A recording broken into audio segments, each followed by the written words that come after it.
Казакстанда экологиялык жана ишкер туризмден тартып дээрлик бардык туризм түрлөрүнүн өнүгүшү үчүн олуттуу даремет бар. Өлкө аймагында калган археологиялык жана тарыхый эстеликтердин көптүгү жана бай тарых буга көмөктөш алат. Казакстандын географиялык өзгөчө абалы дагы туризмдин өнүгүшү үчүн ыңгайлуу шарт түзөт. Себеби биздин өлкөнүн табиятынан адам колу тийбеген ар түркүн ландшафтты түзгөн кооз жана керемет жерлерди табууга болот. Бул туристтик инфратүзүмдү өнүктүрүү, виза режимин жөнөкөйлөтүү жана башка факторлордун таасири менен жетишилмекчи. В этом вопросе, наверное, есть два направления. Первый – это географические направления. Вы знаете, есть топ-10 дестинаций в Казахстане. Бүгүнкү күнү бул маселеде эки багыт бар. Алар географиялык багыттар. Казакстанда эң алдыңкы 10-дукка кирген дараметке абдан кеңири 10 дестинация бар. Алар Алматылык Тоо кластери, Байкоңур жана Астана. То это в следующем году делаем упор на развитие агросельского туризма, чтобы жители сельских местностей могли, принимая у себя гостей, зарабатывать у себя на территориях, не выезжая в мегаполисы. Сейчас, знаете же, все бросают, уезжают утром. Алеми экономикалык маселе жагы жөнүндө сөз кылсак, биз кийинки жылы агро айыл багытын өнүктүрүүгө басым коебуз. Айыл жергесинин жашоочулары мегаполиске барбай, өз аймагында конокторду кабыл алышы жана киреше иштеп табышы үчүн жасалат. Бул транспорттук трафикти төмөндөтүүгө жардам берет. Фермерлерге туристтерди өзүнө тиешелүү жеринде кабыл алууга мүмкүнчүлүк беребиз. Өзгөртүүлөр долбоору даяр. Медициналык туризм бул Казакстандагы кенен жана чоң тармак. Бизде эл аралык сертификацияга ээ болгон 9 медициналык мекеме бар. Кардиология, нейрохирургия, стоматология, эко жана башкалар. Биз бул тармакта дүйнөлүк рыноктун лидерибиз. Эгерде баа менен сапаттын катышын карап көрсөк, бизде экологиялык туризмдин бардык түрлөрү бар. Бизде 14 улуттук парк бар. Ландшафттын бардык түрлөрү жана экосистемалар кездешет. Башка өлкөлөрдүн туристтери ушул үчүн бизге келишет.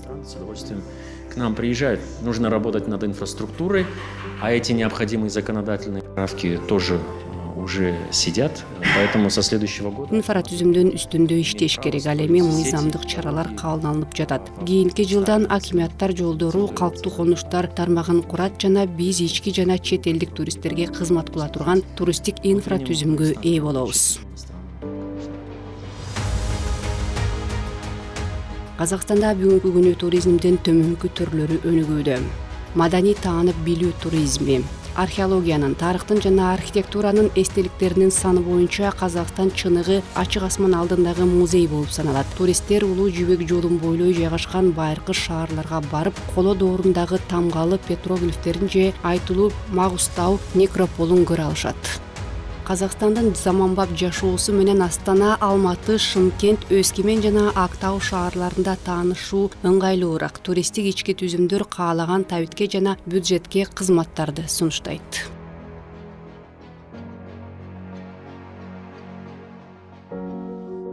Экологиялык туризм табияты башынан дээрлик кол тийбеген абалда сакталып калган аймактардын санынын көптүгү жана ар түрдүүлүгү Казакстанды экологиялык туризмди сүйүүчүлөр үчүн абдан кызыктуу кылат. Ал эми Казакстандын аймагында 12 улуттук жаратылыш паркы жана 10 корк жайгашкан.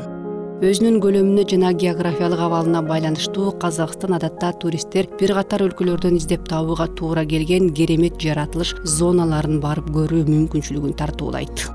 Булар ЮНЕСКОнун бүткүл дүйнөлүк мурастар тизмесине киргизилген борбордук Казакстандын талаалары жана көлдөрү, ландшафттары, флорасы жана фаунасы ар түрдүү келген чыгыштын жана түштүк чыгыштын бөксө тоолору жана бийик тоолорун Альп аймагы менен салыштырууга болот. Бул дүйнөдөгү суу агып чыкпаган эң ири туюк көл, Каспий деңизинин жээктери. Бул Казакстандын түштүк батышындагы чөлдөр, алар фототуризмдин эң тажрыйбалуу күйөрмандарын таң калтыра алат. Бул өлкө түндүгүндөгү Бурабай көлүнүн айланасындагы токойлор жана башка көптөгөн жерлер. Экотуризмдин жашоочулар үчүн Казакстандын туристтик компаниялары 3000ге жакын аркыл маршруттар иштелип чыккан. Жаратылыш объектилерине баруудан тышкары көчмөн казактардын байыркы турмуш тиричилиги менен тааныштыруу дагы көп камтылган.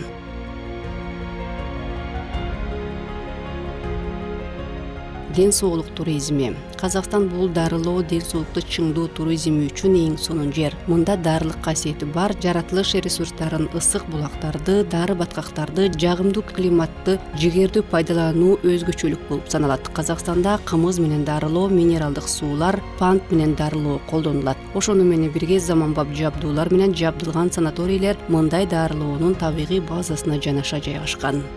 Мындан тышкары атамекендик дарылоо мекемелери салттуу эмес дарылоо түрлөрүн дагы, мисалга апитерапияны сунуштоого даяр. Балдын пайдалуу касиеттерин баары билет. Ал эми аарынын уусу адамга канчалык пайдалуу экени көбүнүн оюна да келбейт. Ошол эле учурда медицинанын апитерапия сыяктуу багыты тез таанылып келе жатат. Апитерапия бул ден соолукту чыңдоого, аарычылыктын өнүмдөрүн, анын ичинде аарынын уусун пайдалануу. Аарынын уусу химиялык курамы боюнча абдан татаал. Анда 50дөн ашык бөлүкчөлөр фосфор, кальций, магний, жез минералдык заттары, кумурска, фосфор кычкылдары, майлар жана стериндер, белоктор жана амино кычкылдар, глюкоза, фруктоза сыяктуу углеводдор, ацетилхолин жана гистамин бар.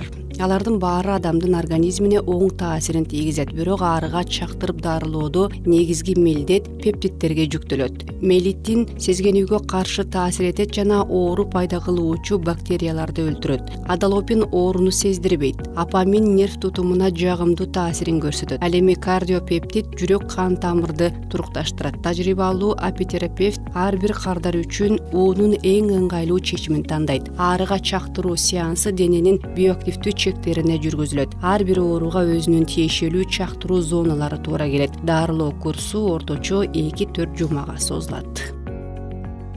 В целом лучше это все применять для профилактики тех заболеваний, которые бы не хотелось бы, чтобы люди болели. Той же гипертонической болезни, да, тех же заболеваний со стороны нервной системы, со стороны сердечно-сосудистой системы. Очень классно для тех, у кого иммунитет там. Мындай дарылоону гипертониялык ооруларды, нерв тутумун, жүрөк кан тамыр ооруларынын алдын алуу үчүн колдонгон жакшыраак. Бул иммунитети төмөндөргө дагы жакшы жардам берет. Мен дайыма бейтаптарыма оорулардын алдын алган жакшы деп айтам. Можно предотвратить. И пиявками, и пчелами. У всех ассоциации пчелы – это боль, это аллергия, это шок. Мы это делаем все очень аккуратно, делаем та же пчела, тот же яд, но мы держим строго. Когда пчелу представляешь, она жало вонзает, а вытащить не может. Ошондо оору кабылдап кетпейт жана алдын алууга болот. Аарынын уусун көбү катуу оорутат, аллергия жана ден дооро кылат деп түшүнүшөт. Биз аны кылдат жасайбыз. Аары чагат, бирок ийнесин чыгара албай калат. Бизийнени кыпчуур менен алып салабыз. Алгач 10 секунд сыноо кылабыз, бирок дарылоону 1-5 секундтан баштоо керек.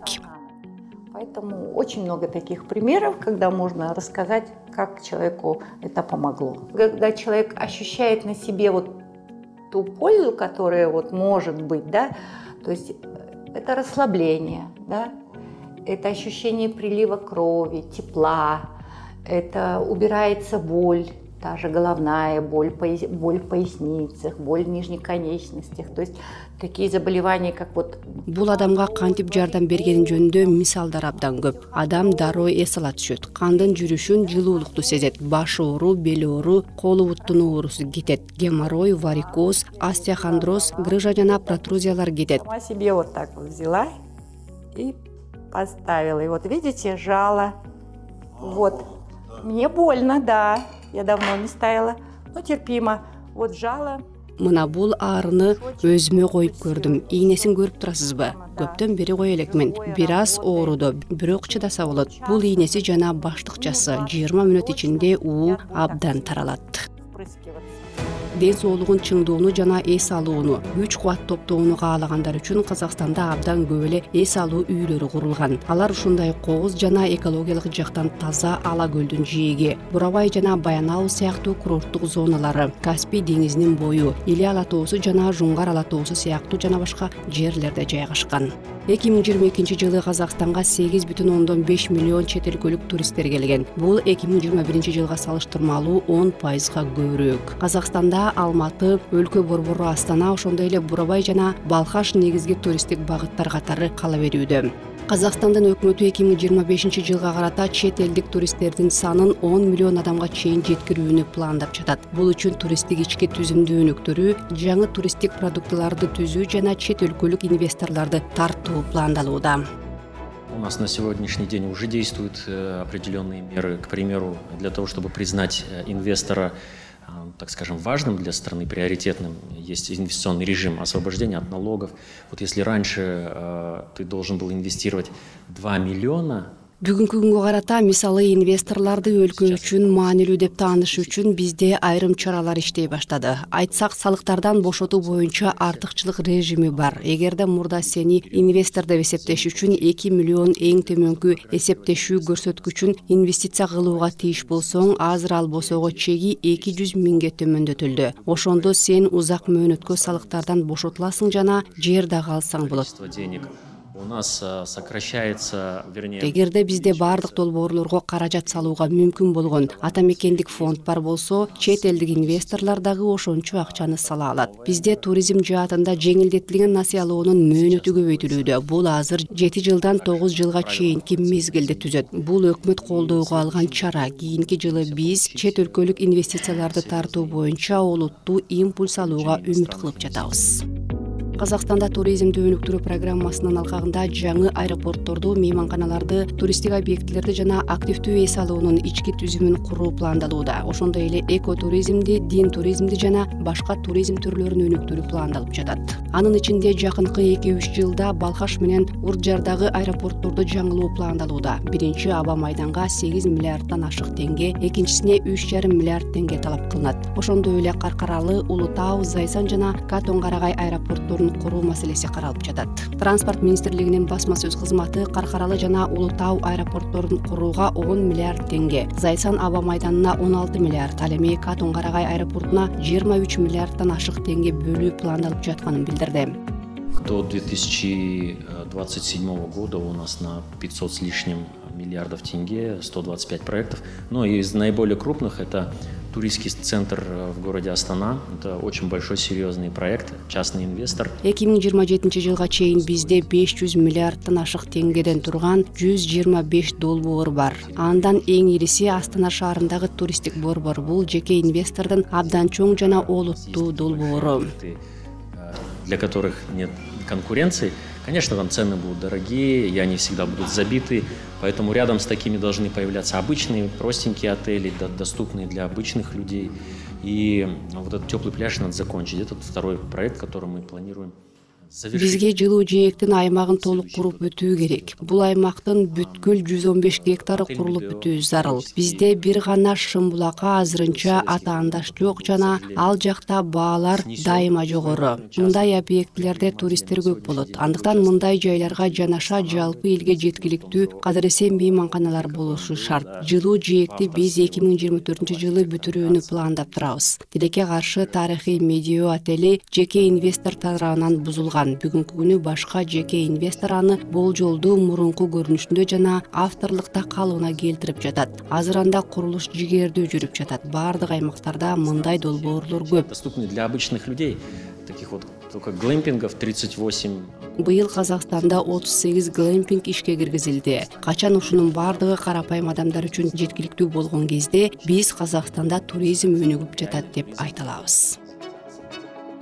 Казакстандын өкмөтү дагы туристтик тармакка чет өлкөлүк инвесторлорду тартууну пландап жатат. Бул үчүн салык жеңилдиктер жана гранттар сыяктуу мамлекеттик колдоонун атайын чаралары кабыл алынган. У нас имеется с 2022 года с начала 7 мер государственной поддержки в туризме. Это бесплатный перелет детей внутри страны, который очень хорошо в этом году себя показал. И вот я люблю говорить, одна семья, была заявка, 9 детей смогли попутешествовать бесплатно внутри. Бизде 2022 жылдан тартып туризмди колдоонун 7 чарасы кабыл алынган. Мында өлкө ичинде балдарды учакта акысыз ташуу. Бул ыкма быйыл өзүн жакшы көрсөттү. 9 баласы бар бир үй бүлө Казакстан боюнча акысыз саякаттады. Менимче учакта учууга каражаты жетпеген үй бүлөлөр үчүн азыр ушундай жакшы мүмкүнчүлүк болуп жатат. Туроператор привезла по итогам года 1000 туристов и получила 15 миллионов тенге, чему очень рады. Есть поддержка, если приобретаешь автобус турист. Биз чет элдик туристтерди тарткан туроператорлорго жардам беребиз. Ар бир чет элдик туристти тартып келгени үчүн туроператорлор 15 000 тенге алат. Мисалы, бир ата мекендик туристтик компания жыл ичинде 1000 турист тарткан жана 15 миллион тенге алды. Эгерде туристтик кластердеги автобус алсаң, анда автоунаанын наркынын 25%-ын мамлекет кайтарып берет. Эгерде Толыржа курортун курсаң, чыгымдын 25%-ын мамлекет толтурат. Эгерде сен жол боюнча бардык түрдөгү сервис же тур объект курсаң, 10% жана жол боюндагы санитардык түйүндү иштетсең 83 000 тенге аласың. Бул иштеп жаткан чаралар. Жаңы чаралардан айтсак, бул жеңилдетилген каржылоонун мөөнөтүн узартуу. Бул акимчиликтерде тармактарды инженердик ички түзүмдү курууга жаңы ыйгарым укуктарды берүү. Бул айыл тургундарына өзүнө таандык тилкеде туристтик объектилерди өнүктүрүүгө уруксаат берүү. Бул ачык аба мейкиндиги. Жакында биз асманды толук ачык деп жарыя кылдык. Чет өлкөлүк авиа жүргүнчү ташуучулар Казакстандын аба мейкиндигине кире алышат. Мурда биздин ата мекендик авиалиниялар учпаган жактарга учууга чектөө бар болчу. Азыр бул чектөө алынды. Авиаполетами с другими большими городами, с туристскими центрами.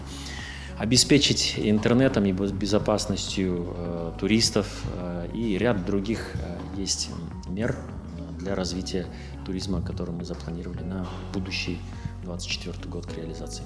До 2025 года мы ставим задачу перед собой 12 миллионов туристов, из них 2,5 это... Эми авиа жүргүнчү ташуу лидерлери туристтик борборлорду жана чоң шаарларды байланыштыруу үчүн Казакстандын асманына кире алат. Биз туристтерди интернет жана коопсуздук менен камсыз кылабыз. Ушул жана башка чараларды 2024 жылга пландаганбыз. 2025 жылга чейин биз өзүбүзгө 12 миллион турист тартуу максатын койдук. Анда 2,5 миллион чет элдик туристтер жана 9,5 миллион ички туристтер болот. Кытай ачылды. Индия, Иран жана башка эң өнүккөн 8 өлкөдөн бизге визасыз учуп келе алат. Бизде 30 мамлекет менен түз авиа байланыш бар. Бул 120 багыт жана 600дөн ашык каттамдар. Азыр бардык чектөөлөрдүн алынышы менен жаңы лоукостерлер кирет. Ички туристтер жана чет элдиктер үчүн Казакстанда саякаттоо бир топ арзан жана жеткиликтүү болуп калат. Өлкөнү таанытуу үчүн бөлүнгөн каражатты көбөйтүү керек. Казакстан бүткүл дүйнөгө таанылышы зарыл. Андыктан биз башка өлкөлөр сыяктуу эле жарнама жана маалыматтык мейкиндикте болууга тийишпиз. Биз алыскы чет өлкөлөргө Казакстан деген өлкө бардыгын жеткиришибиз керек. Анткени Улуттук банктын маалыматы боюнча бизге келген туристтер бул жакта орточо $1,5 коротот. Бул биздин өлкөнүн экономикасы үчүн пайда, биздин эмгек акыбыз.